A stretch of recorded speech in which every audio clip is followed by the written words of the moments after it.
back in the gym with the Swiss ball and coming up my favourite Swiss ball exercise. And I do say that with most of the Swiss ball exercises. They're all my favourites, and this one is no exception. Like this one.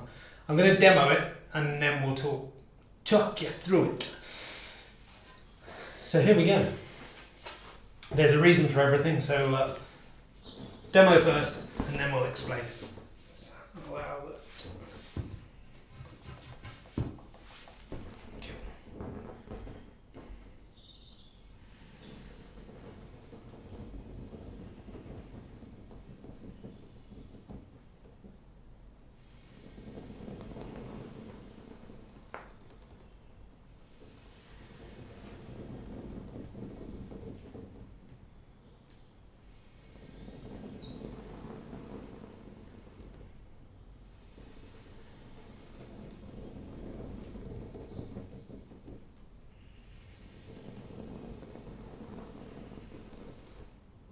Boom, there it is.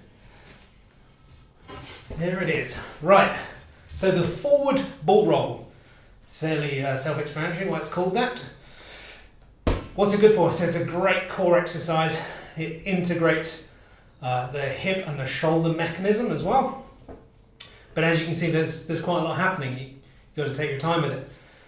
We use the dowel rod to give us some feedback to our posture. Ideally, you would have a training partner who could hold the stick in place as you move, or you can you can attach it with a little bit of string, just tied around kind of your the waistband area, or you can buy a product called, I didn't mean to slam the floor, you can buy a product called the neutralizer. Yes, the neutralizer, which is a similar idea, but it does attach to you, and it basically just gives you feedback to your spinal position.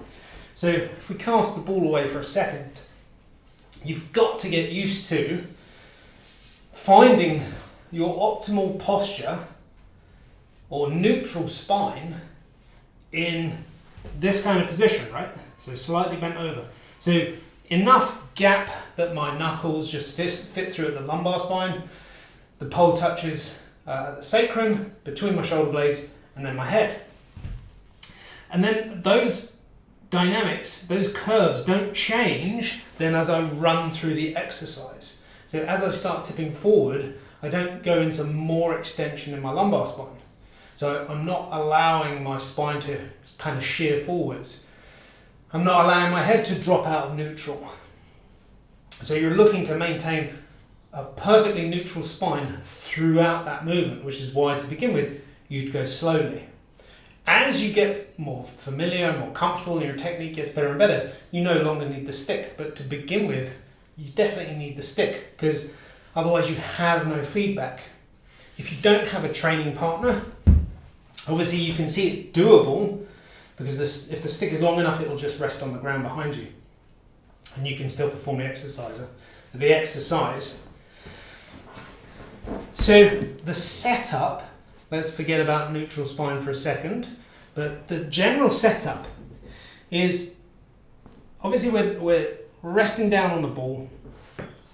Ideally the angle of the upper arm should mimic and mirror the angle of the thigh. Now again, it's tricky to achieve if you don't have a mirror to look at. So if you're just in your bedroom and there's no mirrors around or whatever, then that's a bit tricky. If you're in a gym, you can set yourself up side on to some mirrors so that you can actually set yourself into the correct position. So that's the first point of call, is we're trying to set up the upper arm to mirror the thigh. Then we work on the neutral spine. Now we're going to, obviously we push the hips forwards, so the hip comes into extension as the arm goes into extension, as the shoulder extends. And you want that to happen simultaneously. So you should see the angle of the upper arm and the thigh kind of mirror each other in a reverse pattern, right? So as we start to move forward on the hip, the arms are also starting to extend as well. Now I'm not going to full extension, so I'm not really driving through, and I'm not going into a full extension in the body. we're just controlling the range of motion. You want to make sure that the lower abdominals are engaged as you do this exercise. You want to ensure, once you get to your end range of motion, that the return journey is again simultaneously.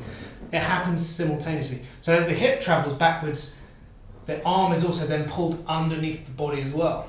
So at no stage are you left with your arms out in front, or there's lots of ways to get this exercise wrong.